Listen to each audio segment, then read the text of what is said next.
So, welcome back to another top 10 list, and I haven't done one in a long time, and I cannot believe I have never done one for the TurboGrafx, but just for the TurboGrafx card games in America. I have never done one for that. I'm looking forward to it. And guys, tell me down below some of your favorite card games on the TurboGrafx. Now remember, there is no official top 10 list online. It is all personal choices, and these are just my personal choices. So I thought I'd just start at number 10, and let me tell you, these choices were very difficult. There's a lot of really great games in the TurboGrafx, and also I have finished 85% of these games. I'll explain the ones that I didn't as I go along. Now at number 10, right here, a little game called Military Madness on the TurboGrafx, and I bought this in a value bin at a place called Radio Shack up here in Canada back in the early 90s. And I was like, oh my god, Military Madness, I can't believe it. This, a TurboGrafx game. And I was happy to get any TurboGrafx game back then. And I put it in, and it was my first introduction to strategy games. I had never really played strategy games. I'd seen Nobunga's Ambition on the NES, but I'd never really gotten into any of that. And this game was incredible. It took place on the moon, and you used a hexagon grid to move your forces around. And you had troopers, regular troopers that were known as Charlies. You had tanks, which were Bisons.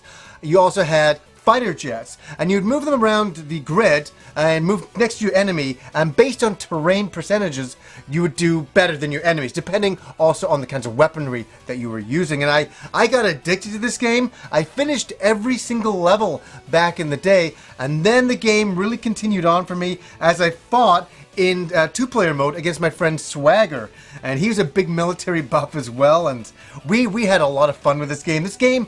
I got my money's worth and then some. Great game, Military Madness. Now at number 9, Alien Crush and Devil's Crush.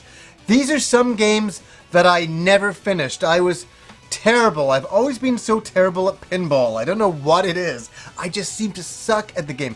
But I absolutely think the game is great. I love both of these games. I love the game of pinball, but I've just been so terrible at it over the years. And what I loved about these games is that they incorporated H.R. Giger monster designs into the pinball machines itself, and really, really great stuff in the first game. And then into the second game, it's a little bit more fantasy, and you gotta appreciate these games. I remember seeing demos for these in stores back in the day, and I was like, oh my god, look at this is pinball. But it looked so animated, and it was a video game. It was kind of cool to have it at home, and these games are classics on the TurboGrafx. Now at number 8 we have Bloody Wolf. Yes, this was an action military game on the TurboGrafx, and as the Japanese would call it, they'd call it Bloody Wolf. Fantastic, a lot of fun, a lot of power-ups, get keys for different areas, and at the time, these were some stunning graphics. It's like the NES had Contra, the TurboGrafx had Bloody Wolf. It's a strange comparison, but it was a military-esque type of game, and all the reviewers loved it in the back in the day for great reason. It was a fantastic military, side view shooting game. At number 7, we get Splatterhouse, a game that everybody who owns a TurboGrafx talks about, but for good reason. It is an arcade port, a classic blood and guts type of gory fighting game, side view action fighting game. Really a lot of fun, and it was a really big deal. The reason why people talk about it a lot, it was a really huge deal on the TurboGrafx. It really showed you what the system could do. Now the arcade game is quite a lot better. The FM Towns version is unbelievable. The TurboGrafx version is probably the weakest version, but it was the only home console version in America, and that's why it was so universally loved. And also, you're just using a character who, wearing this crazy mask, like, something out of Friday the 13th, going around killing zombies and monsters and blood and guts and gore. It was a kid's dream. Number 6 is a game I'm quite nostalgic about. I'm going to mention both games, Neutopia 1 and Neutopia 2. I remember I was working a really crappy drywalling job, just cleaning up the drywall back when I was in grade 10. And I would have a little notepad beside me, and I'd always be writing notes about games that I wanted to get on the TurboGrafx, things I was excited about in the future. I still do these things now, to this day. One of the games on there was Newtopia, I wrote. And because it was like a Zelda clone, a Zelda-esque game on the TurboGrafx, and at the time, way better graphics than Zelda. It really wasn't. I was so excited to play a Zelda type of game on the TurboGrafx. I mean, how could I go wrong? And I got the game, and it did not disappoint. It really is identical to Zelda. It's always dungeons that you have to go through. You finish the dungeons, you get different weapons, allows you to go into other dungeons, different power-ups, different bombs. A lot of the stuff is the same. Put a bomb on an area, blow it up, you can go into that area. It's exactly like Zelda. But you know what? Zelda did it so right. For a clone like this, it was excellent, and I highly recommend Newtopia 1 and 2. A lot of fun, and they still hold up really, really well. An easy game for this list at number 5, Legendary Axe. I think one of the greatest action platforming games on the TurboGrafx, way up there. It really is. It was one of those games that I picked up, I played all summer back in 1990, and I loved it. And why I loved it so much, the gameplay was so easy to get into, but it took a long time to master. It really did. The first few levels are very, very easy, but as you go through the game, it gets harder and harder. But it always feels that if you die, it's because you suck at the game. It's not that the game sucks or the controls are bad. The controls are really, really good.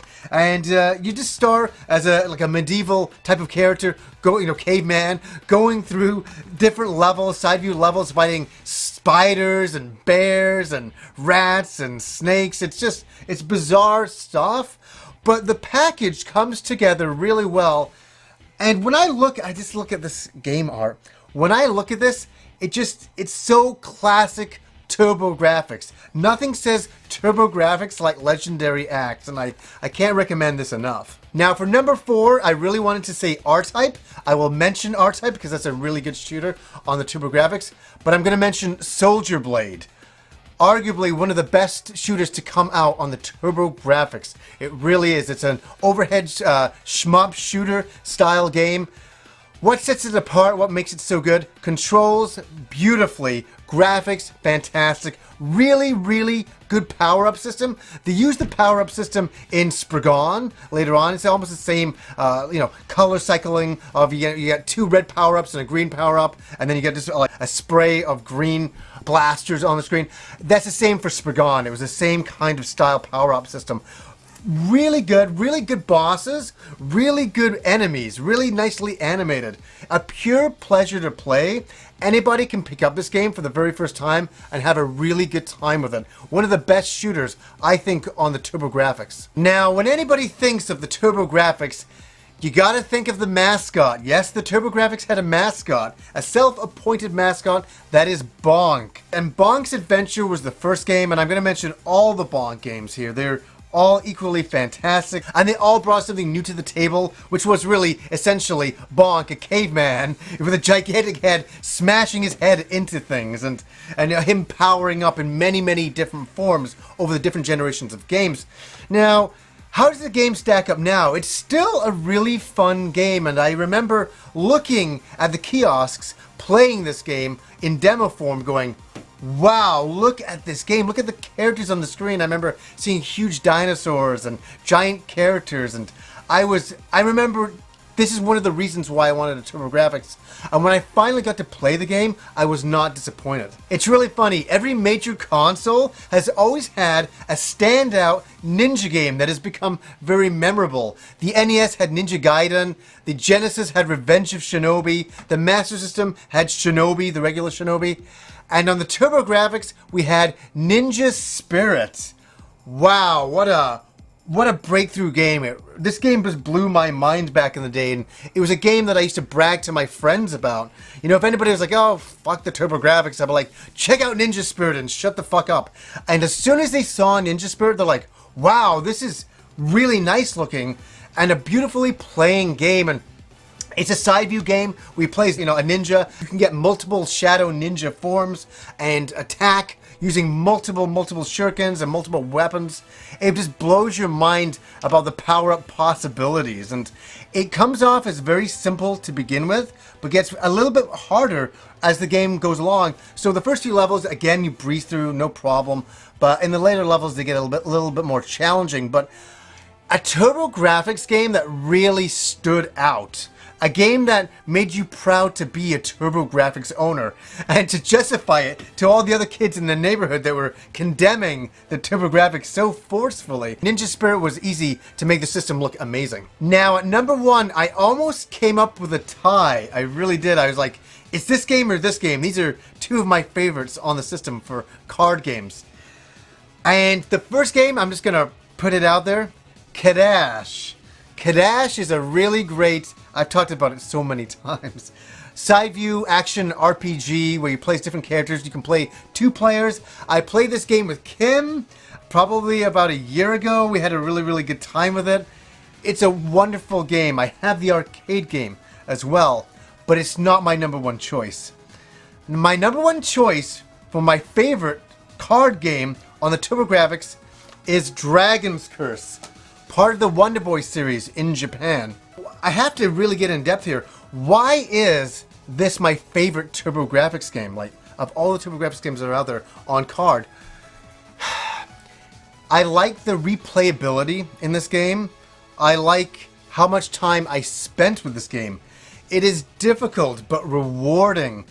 And what happens is you start off as a regular guy, you get turned into a dragon, and you're stuck in this one area, and you have to go through side view, and that's a great thing. You can go left, you can go right, you can down, up. It's a bit of an action RPG. The great thing about this game and what it kind of sets it apart is, I'm going to use the term like a Metroidvania. It has that kind of feel to it. It was one of the very first ones I experienced.